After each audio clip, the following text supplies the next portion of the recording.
तो छात्रों, आज के इस लेक्चर में मैं आपको साझेदारी फर्मों के लेखांकन के अंतर्गत लाभ हानि नियोजन खाता और साझेदारों के पूंजी खाते बनाने बता रहा हूं। पहले प्रश्न जो आपकी स्क्रीन पर फ्लैश हो रहा है उसको आप देखें, मैं साथ साथ पढ़ते जा रहा हूं, आप भी देखें। अनुभा और काजल एक फर्म में 2:1 के अनुपात में लाभ व हानि विभाजन के साझेदार हैं। उनकी पूंजी क्रमशः 90,000 रुपये तथा 60,000 रुपये है। वर्ष के दौरान लाभ 45,000 रुपये है। साझेदारी विलेख के अनुसार दोनों साझेदार वेतन के लिए अनुमत हैं, जिसमें अनुभा ₹700 प्रति माह तथा काजल को ₹500 प्राप्त होते हैं। वर्ष की समाप्ति पर आहरण अनुभा का ₹8,500 तथा काजल का ₹6,500 थे। पूंजी व आहरणों पर 5% प्रतिवर्ष की दर से ब्याज प्रभारित होता है। साझेदार का पूंजी खाता तैयार करें और मानकर चलें कि पूंजी अस्थिर है।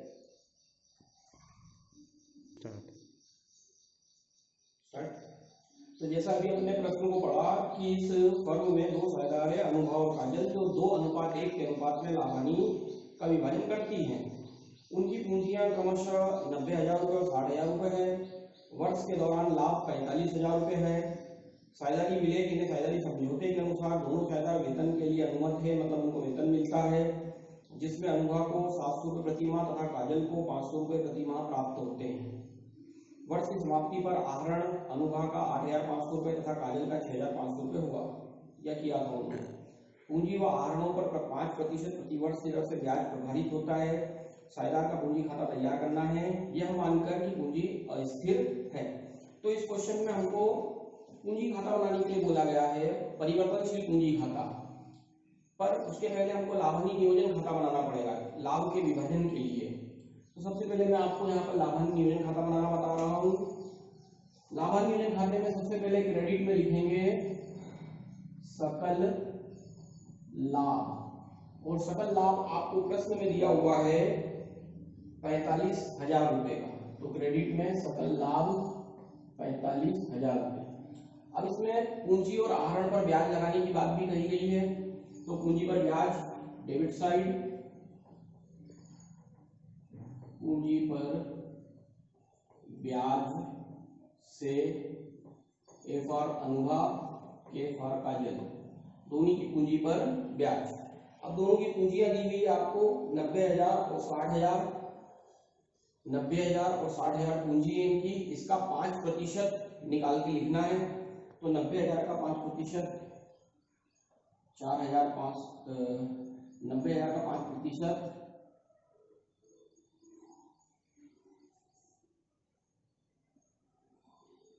सॉरी, इनका लाभ है, सकल लाभ है 45,000, 90,000 का 5% 4,500 रुपए। इस प्रकार दूसरे की पूंजी है 60,000, तो 60,000 का 5% 3,000। तो तीनों का पूंजी पर ब्याज मिलाकर हो गया 7,500। अब दोनों को ही वेतन मिलता है, तो वेतन डेबिट में लिखेंगे, वेतन खाते से ए फॉर अनुभा, के फॉर काजल। प्रति माह दिया हो तो उसको वार्षिक बना के लिखना है। यहाँ पर प्रति माह दिया हुआ है, अनुभा को 700 रुपये प्रति माह, तो 12 का गुणा करके 2284 यानी 8,400 रुपये। और दूसरे को काजल को 500 रुपये प्रति माह, तो उसको वार्षिक बना के 12×5 = 6,000 रुपये। तो दोनों का संयुक्त वेतन हो गया 814,400 रुपये। अब आहरण पर ब्याज के विषय में भी कहा गया है। इसमें आहरण पर ब्याज के विषय में कहा गया, लेकिन दर के साथ में प्रतिवर्ष या वार्षिक शब्द लगा है। तो आहरण किस तारीख को किया गया, किस दिनांक को किया गया, किस माह में किया गया, हमें वो तारीख को, दिनांक को, माह ज्ञात होना चाहिए। प्रश्न में आहरण का दिनांक नहीं दिया गया है, इसलिए यहाँ पर आहरण पर ब्याज हम नहीं लिख पाएंगे। यदि आहरण का दिनांक दिया होता तो आहरण पर ब्याज निकाल करके क्रेडिट में लिखते। तो बस इतना ही था, पूंजी पर ब्याज और वेतन। सकल लाभ में से दोनों को माइनस करके शुद्ध लाभ निकालेंगे, और इनके बीच में जो अनुपात दिया 2:1 उसमें डिवाइड करेंगे, बांटेंगे। तो शुद्ध लाभ लिखने के लिए पूंजी पूंजी खाते से, ए फॉर अनुबा, के फॉर काजल। अब यहां पर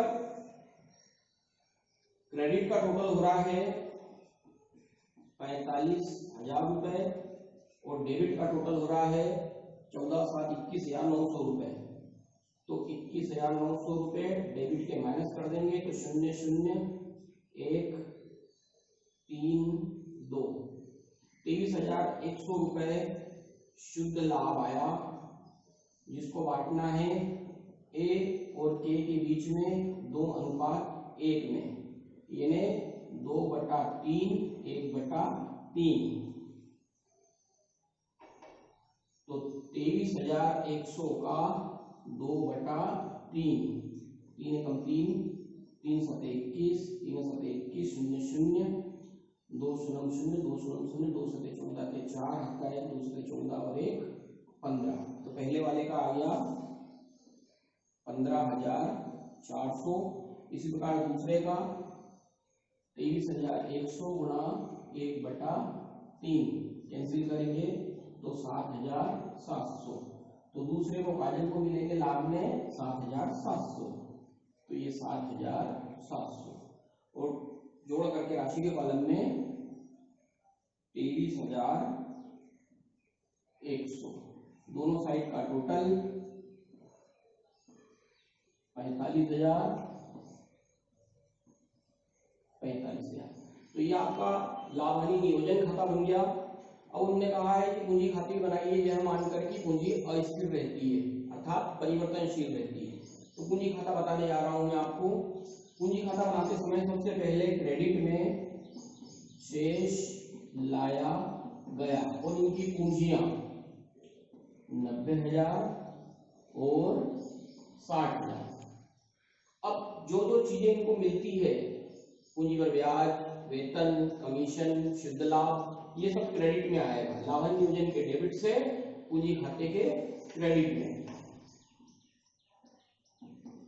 तो पहला आइटम पूंजी पर ब्याज, जो कि यहां हमने निकाला था 4500 और 3,000, 4,500 और 3,000। उसके बाद वेतन, तो वेतन खाते को वेतन हमने निकाला था 8,400 और 6,000। उसके बाद शुद्ध लाभ में हिस्सा, तो लाभ हानि नियोजन,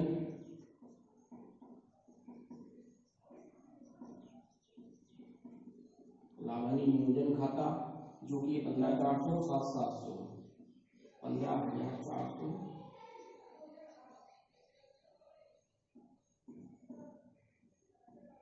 तो ये जो भी साझेदारों को मिलता है, प्राप्त होता है, वो उनकी पूंजी खाते में क्रेडिट होता है। प्रारंभिक पूंजी शेष लिखने के बाद पूंजी पर ब्याज, वेतन, लाभ हानि, इसमें कमीशन भी हो सकता है, लेकिन इस प्रश्न में नहीं है। इसी प्रकार अब चूंकि साझेदारों ने आहरण भी किया है, उन्होंने क्रमशः 8,500 और 6,500 का आहरण कर रखा है। तो आहरण और आहरण पर ब्याज डेबिट में आता है।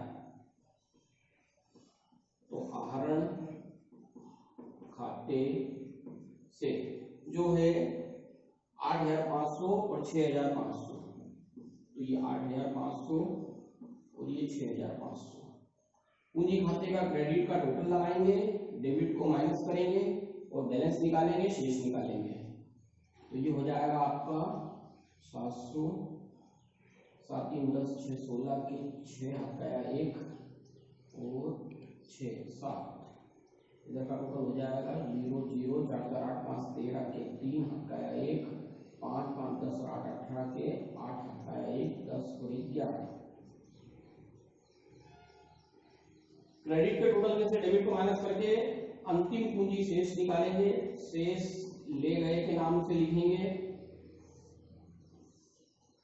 1,18,300 में से 8,500 माइनस करेंगे तो ये आ जाएगा 1,18,300 में से 8,500 माइनस करेंगे। 0 में से 0 गया 0, 0 में से 0 गया 0, 13 में से 5 गया 8, 17 में से 8 गया 9 0 1, 1,09,800 इसी प्रकार 76,700 जो क्रेडिट का टोटल है उसमें से डेबिट के 6,500 माइनस करेंगे तो ये आ जाएगा 70,200। तो अभी मैंने आपको बताया लाभांश नियोजन खाता बनाना और साथ में पूंजी खाते परिवर्तनशील बताना, बाकी का नेक्स्ट वीडियो में। तो स्टूडेंट मैं अब आपको एक और क्वेश्चन समझाने जा रहा हूँ। क्वेश्चन आपकी स्क्रीन पर फ्लैश हो रहा है, उसको पढ़ रहा हूँ मैं, आप ध्यान से सुनेंगे। राखी और शिखा क्रमशः 2 लाख रुपए और 3 लाख रुपए की पूंजी लगाकर साझेदार बनती हैं। वर्ष की समाप्ति 2017-18 पर लाभ 23,200 रुपये होता है। उनके साझेदारी समझौते के अनुसार उनके लाभ का बंटवारा पूंजी के अनुपात में करें, परंतु इससे पहले शिखा को 5,000 रुपये प्रति माह का वेतन तथा साझेदार की पूंजी पर 10% वार्षिक की दर से ब्याज दें। वर्ष के दौरान राखी ने 7,000 रुपये तथा शिखा ने 10,000 रुपये आहरित किए। आपसे अपेक्षा की जाती है कि आप लाभानी नियोजन खाता तथा साझेदारों का पूंजी खाता तैयार करें। इस प्रश्न को अब मैं ब्लैक बोर्ड पर समझाने जा रहा हूँ। अभी मैंने आपके सामने क्वेश्चन पढ़ा है, इसकी मुख्य बातें फिर से रिपीट कर रहा हूँ मैं। 2 पार्टनर है राखी और शिखा, उनकी पूंजी 2 लाख और 3 लाख है। वर्ष के एंड में 23,200 रुपये का लाभ हुआ। साझेदारी समझौते के अनुसार लाभ का बंटवारा पूंजी के अनुपात में करना है। ये पूंजी का अनुपात क्या होता है अभी मैं आपको बताता हूँ, परंतु इससे पहले शिखा को 5,000 रुपये प्रति माह वेतन, प्रति माह वेतन, मैं अभी पिछले प्रश्न में बता दें प्रति माह दिया हो तो उसको वार्षिक में कन्वर्ट करके लिखना है, तथा साझेदार की पूंजी पर 10% वार्षिक दर से ब्याज दिया जाना है। वर्ष के दौरान राखी ने 7,000 रुपये तथा शिखा ने 10,000 रुपये आहरण किया है। हमको लाभांश नियोजन खाता और पूंजी खाते बनाने। सबसे पहले लाभांश नियोजन खाता, क्रेडिट में सकल लाभ जो आपको प्रश्न में दिया हुआ है 23,200, तो ये 23,200। अब साझेदारों को पूंजी पर ब्याज भी दिया जाता है, तो पूंजी पर ब्याज से R for Rakhi, S for Shikha, इनकी पूंजियां दी हुई है 2 लाख और 3 लाख और उसके ऊपर ब्याज बोला है 10%। तो 2 लाख का 10% 20,000 रुपए, 2 लाख का 10%,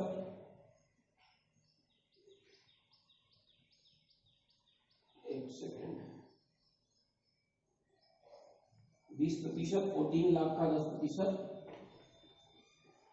30,000 रुपये, दोनों का ब्याज मिला करके 50,000 रुपये। अब एक को वेतन भी दिया जाता है, वेतन खाते से इसको वेतन दिया जाता है, वेतन दिया जाता है शिखा को 5,000 रुपये प्रति माह, तो शिखा को दिया जाता है, तो ब्रैकेट में हम उसका नाम लिख लेंगे, 5,000 रुपये प्रति माह है, तो इसको वार्षिक करेंगे 60,000 रुपये, तो ये 60,000 रुपये वेतन हो गया।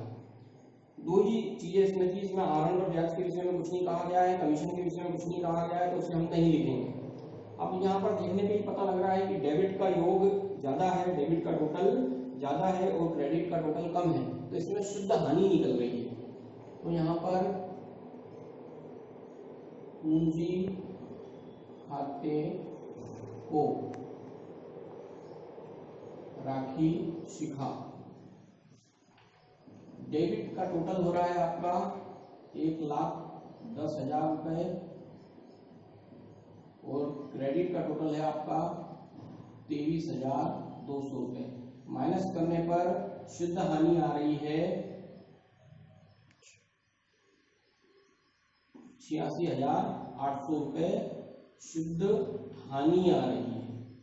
ठीक है, अब इसको पूंजी के अनुपात में बांटना है। अब पूंजी अनुपात क्या होता है, पूंजी अनुपात राखी शिखा, इनकी पूंजियां कितनी है 2 लाख रुपए अनुपात 3 लाख रुपए। इसको हम मिनिमाइज करेंगे, छोटा करेंगे इसको, तो देखिए 5 जीरो इधर है, तो ये 5 जीरो, इधर भी 5 जीरो, तो 5 जीरो, तो इसका न्यूनतम या सूक्ष्मतम रूप हो गया, छोटा रूप हो गया 2:3। अब 2:3, इन्हें 2 और 3 5, तो 2/5 3/5। इस हानि को दोनों में डिवाइड करेंगे तो 86,800 का 2/5, 5 कम 5, 5 कम 5, 5 7 35, 5 3 15, 5 6 30, 0 बराबर 2 से गुणा करेंगे, 2 शून्य शून्य, 2 12 की 2 हाथ का है, 2 3 6 और 1 7, 17 दूनी 34, 34,720 राखी के हिस्से की हानि रहेगी और 86,800 का 3/5, 5 से कैंसिल किया, 17,360 बार, 3 का गुणा, 3 शून्य शून्य, 3 6 18 के 8, हाथ का 1, 3 के अलावा 1 10 का 0, हाथ का 1 17 51 और 1 52, तो 52,080 रुपए। ये दोनों के हिस्से की हानि निकल आई। हानि को हम यहाँ लिखेंगे 34,720 और 52,080, जोड़ करके राशि के कॉलम में 0 8 2 का 0, हाथ का 1 7 और 1 8, 4 और 2 6, 5 और 3 8। तो ये हो गया हमारा लाभ हानि नियोजन खाता। इस प्रश्न में शुद्ध हानि निकली है, इसलिए लाभ हानि नियोजन के क्रेडिट में लिखी है। टोटल हो जाएगा दोनों साइड का 0 0 8 10, 8 और 2 10 की 0, हाथ का 1 4 और 6 10 का 0, हाथ का 1 3 और 8 11, 1,10,000। इधर का भी टोटल 1,10,000 रुपए। अब साथ में पूंजी खाते बनाने के लिए कहा गया है, तो हम नीचे पूंजी खाते, देखिए यहाँ पर स्पष्ट रूप से नहीं कहा गया है कि पूंजी खाता स्थिर स्थायी बनाना है या पूंजी खाता अस्थिर परिवर्तनशील बनाना है। प्रश्न में स्पष्ट नहीं बोला है, तो हम परिवर्तनशील पूंजी खाता ही बनाएंगे।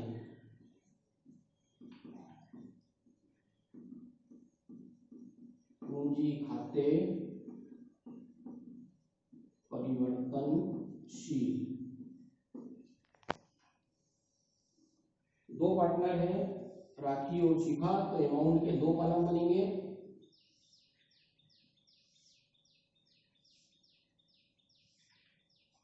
ये डेबिट पक्ष, ये क्रेडिट पक्ष।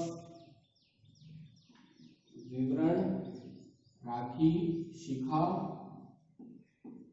विवरण राखी शिखा। सबसे पहले पूंजी खाते में प्रारंभिक पूंजी शेष क्रेडिट में लिखते हैं, तो शेष लाया गया, और इनकी पूंजी हमको दे रखी है 2 लाख और 3 लाख, तो ये 2 लाख और ये 3 लाख। अब जो साझेदारों को मिलता है, जो प्राप्त होता है पूंजी पर ब्याज और वेतन, वो क्रेडिट में आ जाएगा। तो पूंजी पर ब्याज को, पूंजी पर ब्याज 20,000 और 30,000, 20,000 और 30,000। वेतन मिलता है, तो वेतन खाते को, जिसे मिलता है उसके कॉलम में, किसको मिलता है, एस को, यानी शिखा को, तो 60,000 रुपये शिखा के कॉलम में। जिसको नहीं मिलता है उसके कॉलम में नहीं लिखेंगे। उसके बाद इस प्रश्न में शुद्ध हानि निकली है, तो शुद्ध हानि डेबिट साइड आएगी, लेकिन उसके पहले यदि आहरण दिया गया हो तो आहरण लिखते हैं। प्रश्न में दिया गया है कि वर्ष के दौरान राखी ने 7,000 रुपये तथा शिखा ने 10,000 रुपये आहरित किए, तो 7,000 और 10,000 रुपये जो आहरण किया गया है वो डेबिट साइड आएगा। आहरण खाते से 7,000 रुपये इसने आहरण, तो ये आहरण डेबिट में लिखने के बाद लाभ हानि नियोजन से हम शुद्ध हानि को डेबिट साइड लिखेंगे। शुद्ध लाभ होता है तो क्रेडिट में लिखते हैं, शुद्ध हानि होती है तो डेबिट में लिखते हैं। तो 34,720, 34,720 और 52,080, 52,080, ये शुद्ध हानि लिखी हमने। अब हम क्रेडिट का टोटल लगाएंगे, डेबिट को घटाएंगे और अंतिम पूंजी शेष निकालेंगे। तो शेष ले गए, क्रेडिट का टोटल हो रहा है 3,90,000 रुपए और 2,20,000 रुपए। इसमें से डेबिट को माइनस करेंगे और बैलेंस निकालेंगे। 3,90,000 में से 62,080 माइनस करेंगे। 3,90,000 रुपये में से 62,000 रुपये माइनस करेंगे। 0 से 0 गया 0, 10 में से 8 गया 2, 9 में से 0 गया 9, फिर 9 में से 2 गया 7, फिर 8 में से 6 गया 2 और 3,47,920 रुपया इसका बैलेंस आया। दूसरे का 2,20,000 में से 3407 41,720 माइनस करके बैलेंस निकाला।